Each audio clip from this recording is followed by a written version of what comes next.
juga Kesultanan Brunei, saudara. Jadi mereka ini menyebarkan Islam di Filipina, Brunei, Malaysia, dan mereka banyak jadi sultan, ya ikhwan. Nah, kira-kira jelas tidak? Nah, dari Malaka ini pula lah ada yang terjun ke pulau tanah Jawa. Kalau saya sebut pulau Jawa, maksudnya dari ujung Kulon Banten sampai ke Banyuwangi sana, saudara, bahkan sampai ke Madura. Nah, tanah Jawa ini, saudara, dulu menjadi garapan para wali songo. Kenapa? Karena di antara pulau-pulau yang ada di Indonesia yang paling padat itu Pulau Jawa, ya ikhwan. Bahkan dulu pusat pemerintahan juga kan di Pulau Jawa, ya ikhwan. Apakah itu dari mulai kerajaan Majapahit, sebelumnya Singosari sampai Sriwijaya, ya ikhwan, yang kekuasaannya sampai ke Palembang sana dan seterusnya. Nah, jadi mereka lah yang menyebarkan Islam di tanah Jawa, ya ikhwan. Itu satu keluarga semua. Sari kebungsuan yang ada di Mindanao, Filipina Selatan, keluarga Kesultanan Mindanao, Kesultanan Sulu, sampai Kesultanan di tanah Jawa, semua satu pongkol, yaitu daripada keluarga besar Azmat Khan. Kira-kira sampai sini jelas tidak? Bukan. Orang-orang Ba'lawi Habib mencatat dalam kitab mereka seluruh wali songo keturunan Ba'lawi. Itu pada dari Al-Faqih Muqaddam itu melahirkan tidak kurang dari 75 leluhur Ba'lawi. Hampir semua dari Indonesia. Ini marganya. 75 leluhur ini 75 marga, ya ikhwan. Sementara dari Ammul Faqih itu melahirkan tidak kurang dari 15 leluhur Ba'lawi. Yang salah satunya adalah Azmat Khan. Azmat Khan inilah yang akhirnya melahirkan para wali songo. Ini saya sudah jelaskan dari tahun 2015 ini, ya ikhwan. Nah, makanya kalau anda baca buku saya yang berjudul FPI Dialog Amar Ma'ruf Nahi Munkar, saya cantumkan di sana nasab wali songo secara lengkap sampai kepada Pangeran Yusuf, atau yang tadi disebut Maulana Yusuf oleh Kiai Qurtubi, saudara. Sampai di situ itu nasab tercatat, saudara. Nah, jadi supaya kita tahu, inilah uraian nasab para habaib Ba'lawi dan uraian nasab wali songo. Ternyata wali songo dan para Ba'lawi ini mereka bersaudaranya di mana? Mereka bersaudaranya satu datuk di Imam Muhammad Shahib Mirbad. Nah, saudara. Nah, baik. Nah, pertanyaannya sekarang, kenapa kok yang wali songo datuknya nisbahnya ke Azmat Khan? Azmat Khan itu terkenal di India, saudara. Nah, bukan di Yaman. Di Yaman waktu itu belum lahir itu Azmat Khan, saudara. Nah, jadi ceritanya datuknya Azmat Khan ini dari Yaman, mereka menjadi pedagang, saudara, di mana mereka melakukan perjalanan tijarah dari mulai Jazirah Arabia lewat Irak, saudara, lewat Iran, Afghanistan, sampai mereka tiba di India. Dan mereka di India, saudara, menyebarkan Islam yang dikenal dengan nama Sultan Abdul Malik, saudara. Sultan Abdul Malik ini datuknya wali songo. Dia sebarkan Islam di India, kemudian dia punya anak, punya keturunan, saudara. Nah, kemudian orang-orang menjuluki mereka ini Azmat Khan. Kita kalau dengar Khan itu biasanya dari mana? India. Ada Salman Khan, Shahrukh Khan. Nah, kan dari mana? India. Nah, kok ada wali songo bisa dari India? Bukan dari India asalnya dari Hadramut. Datuknya hijrah ke India. Di India ya kan mereka. Nah, dulu kan India Pakistan masih satu, ya kawan. Nah, dulu India Pakistan masih jadi satu. Bahkan dulu Kesultanan Islam akhirnya berkuasa di India seluruhnya, ya kawan. Nah, namun pada akhirnya India terbelah dua, yang Islam mendirikan negara Pakistan, yang Hindu tetap bertahan dengan negara India. Saya tidak cerita soal perpecahan itu, tapi Azmat Khan ini adalah keluarga Ba'lawi yang populer di India dan turun menurun, dan nagobnya masih ada sampai sekarang, ya kawan. Nah, kira-kira jelas tidak? Nah, dari India anak keturunan mereka menyebar. Satu, mereka berdagang ke Malaka. Malaka kan dulu tempat perdagangan, semua dagangnya di Malaka, Malaysia, ya ikhwan. Nah, dari Malaka ini mereka menyebar ada yang ke Filipina di Mindanao sana. Makanya di Mindanao sana ada Kesultanan Mindanao. Tahu siapa nama sultannya? Sarif Kabungsuan. Pakai Sarif ya kawan. Sarif Kabungsuan. Kenapa? Karena mereka tuh satu tali dengan Asmat Khan ya kawan. Jadi mereka itu bikin ada Kesultanan Mindanao, ada Kesultanan Sulu, ada juga Kesultanan Brunei, saudara. Jadi mereka ini menyebarkan Islam di Filipina, Brunei, Malaysia, dan mereka banyak jadi sultan ya ikhwah. Nah, kira-kira jelas tidak? Nah, dari Malaka ini pula lah ada yang terjun ke pulau tanah Jawa. Kalau saya sebut pulau Jawa maksudnya dari ujung kulon apa namanya Banten sampai ke Banyuwangi sana, saudara, bahkan sampai ke Madura. Nah, tanah Jawa ini, saudara, dulu menjadi garapan para wali songo. Kenapa? Karena di antara pulau-pulau yang ada di Indonesia yang paling padat itu Pulau Jawa ya kawan. Bahkan dulu pusat pemerintahan juga kan di Pulau Jawa ya kawan. Apakah itu dari mulai kerajaan Majapahit, sebelumnya Singosari sampai Sriwijaya ya kawan, yang kekuasaannya sampai ke Palembang sana dan seterusnya. Nah, jadi mereka lah yang menyebarkan Islam di tanah Jawa ya kawan. Itu satu keluarga semua. Sarif Kabungsuan yang ada di Mindanao, Filipina Selatan, keluarga Kesultanan Mindanao, Kesultanan Sulu, sampai Kesultanan di tanah Jawa, semua satu pongkol, yaitu daripada keluarga besar Asmat Khan. Kira-kira sampai sini jelas tidak? Jelas tidak?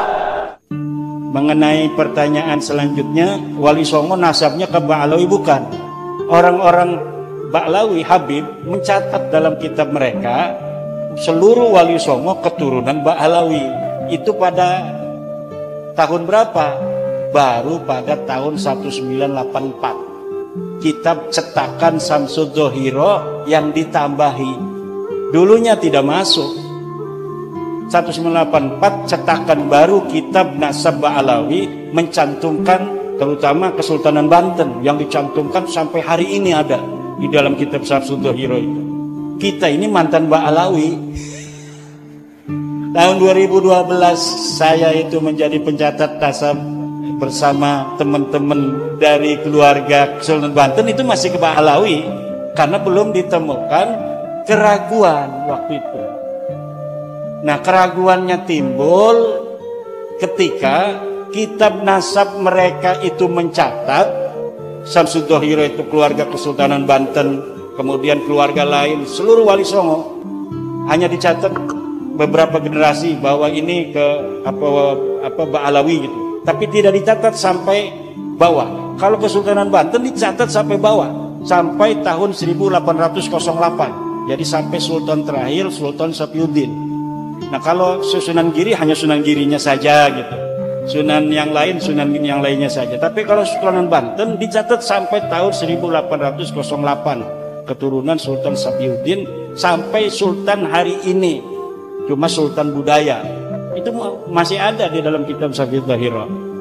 Nah, setelah diteliti, betulkah ini Ba'alawi merupakan leluhur Wali Songo? Ternyata kitab-kitab manuskrip yang sekarang mulai orang itu paham setelah ada bab nasab ini pada penasaran, mencari-cari kitab-kitab di rumah-rumah mereka yang tua-tua. Kemudian Kesultanan Cirebon, dia punya manuskrip yang gak boleh dibuka-buka. Katanya pemali kalau dibuka. Akhirnya sekarang mau buka. Nanti setelah dari sini, saya ke Kesultanan Cirebon. Diminta oleh Pangeran Kodiron, Pati dari Kanoman, untuk bersama-sama membicarakan nasab Wali Songo. Karena di Kesultanan Cirebon pun lihat itu di makam Sunan Gunung Jati masih Ba'alawi. Nggak heran kalau nasab-nasab kiai lain di Nusantara ini masih Ba'alawi, karena Kesultanan Cirebon sendiri belum serta-merta begitu saja menerima, walaupun saudara-saudara saya dan selalu SMS-an tiap hari. Tapi untuk merubah itu kan kita perlu hati-hati. Lalu mulai kapan? Masa iya 1984 saja ketika nasab Wali Songo itu ditulis dalam Samsud Dhohiro? Bukan. Sebelumnya sudah ada tahun 1960 sebuah manuskrip palsu ditulis. Jadi ada namanya manuskrip Negara Kertabumi. katanya karya Pangeran Wangsakerta, salah satu putra Raja Cirebon tahun 1670. Nah, tahun 1670 di dalam manuskripnya itu ditulis silsilah Sunan Gunung Jati sampai ke Ubedillah. Setelah ini manuskrip dibawa ke ahli filolog dari Universitas Indonesia, ternyata kitab ini kertasnya tua. Setelah pakai ludah, seret, tuanya hilang. Kertasnya ternyata kertas Manila. Kertas Manila itu ya kertas zaman sekarang itu, kayak karton itu. Itu. Jadi upaya itu sudah sejak 1960. Lalu yang tertua lagi di mana? Yang tertua lagi dalam tulisan Habib Salim bin Jindan. Habib Salim bin Jindan datang ke Kesultanan Banten, Sultanan Cirebon, Jogja, Solo, Madura, bertemu dengan Syekh Khalil Bangkalan. Kemudian ini Syekh Khalil, silsilahnya Syekh Khalil ini dari Ampel, ini dari Sunan Gunung Jati sampai ke Rasulullah. Akhirnya sekarang orang-orang pada berihtijaj dengan Syekh Khalil. Katanya Syekh Khalil sendiri sudah menetapkan Wali Songo ini ke Ba'alawi. Iya, karena Syekh Khalil mendapatkannya dari Habib Salim bin Jindan. Habib Salim bin Jindan itu adalah ayah dari Habib Ahmad bin Jindan. Orangnya soleh, tawadu, karena dia ngajinya sama kiai-kiai, bukan nama Ba'alawi. Dia ngaji sama kiai-kiai, makanya tawadu. Habib itu kalau ngaji sama kiai ya kayak kita, tawadu. Kenapa? Sinaran cahaya Jawa, keramat Nusantara itu akan masuk ke dia. Yang berbeda-berbeda itu, lihat gurunya ada nggak guru Jawa, dapat nggak dia keramat tanah Jawa? Nggak dapat. Kalau yang sombong-sombong itu nggak dapat keramat tanah Jawa. Jadi dia tidak dapat doa dari Sabdo Palong sama Syekh Subakir dulunya. Kalau yang dapat doa dari Syekh Subakir perjanjiannya dengan Sabdo Palon, ya kita mengindonesia. Tidak ada perbedaan kita berdasarkan keturunan dengan siapapun. Nah, itu intinya. Nah, jadi Wali Songo ini sampai sekarang belum tuntas. Makanya saya jarang ngomong Wali Songo karena belum selesai. Dan menurut saya Wali Songo ini mau ke Nabi, mau ke jadi Syarif Sayyid, itu nggak terlalu berbahaya. Kenapa? Mereka mengutamakan ilmu, tidak mengutamakan nasab. Jadi tidak akan merasa orang Jawa itu merasa direndahkan oleh turunan Wali Songo. Kalaulah cara Wali Songo sama dengan cara mereka ini sekarang, nggak masuk Islam itu orang-orang Jawa. Orang Jawa itu begini-begini, tapi kalau direndahkan betul-betul melawan, betul nggak? Wali Songo tahu, makanya Wali Songo sangat merakyat. Dia merasa seperti orang Jawa sendiri. Makanya itu Sunan Kudus itu nggak ada anaknya yang pakai Sayyid, pakai Syarif, nggak ada. Walaupun dianya masih Sayyid Ja'far Shadiq, namanya masih pakai Sayyid Ja'far Shadiq, tapi anaknya saja nggak boleh pakai. Sampai sekarang anaknya ya menyatu aja dengan orang-orang di Kudus itu. Mungkin ada juga yang ngojek untuk Sunan Kudus itu, tuh keturunan Sunan Kudusnya. Ya enggak malu, karena apa? Enggak bawa-bawa marga, enggak bawa-bawa Sayyid, enggak bawa-bawa Syarif. Coba kalau Raden Tumenggung Mubarak misalnya, tiba-tiba ngejek pakai KRT Mubarak. Ya kan itu merendahkan pangkat. Makanya udah, hal-hal yang bersifat feodalisme nggak usah disematkan di dalam nama. Nama itu cukup berdasarkan prestasi. Maka sebelum bab nasab ini saya yakin, saya sudah ceramah bahwa Dr. Andes itu lebih mulia dari Habib sebelum saya meneliti nasabnya. Karena bertentangan dengan Al-Quran. Orang mengatakan hanya dia bermodal ada riwayat keturunan Nabi, dia lebih mulia dari orang lain, dia lebih mulia dari kiai. Nggak ada itu. Sarjana lebih mulia dari Habib, lebih mulia dari Raden, lebih mulia dari Tubagus, lebih mulia dari Kanjeng Raden Tumenggung. Kalau pangeran sendiri, pangeran anak raja, dia tidak lulus SD.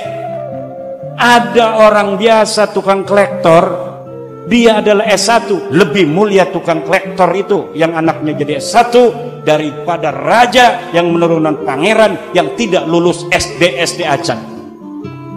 Itu kemuliaan yang harus dijaga dan pengetahuan yang harus diyakini. Inilah ajaran Islam yang sesungguhnya.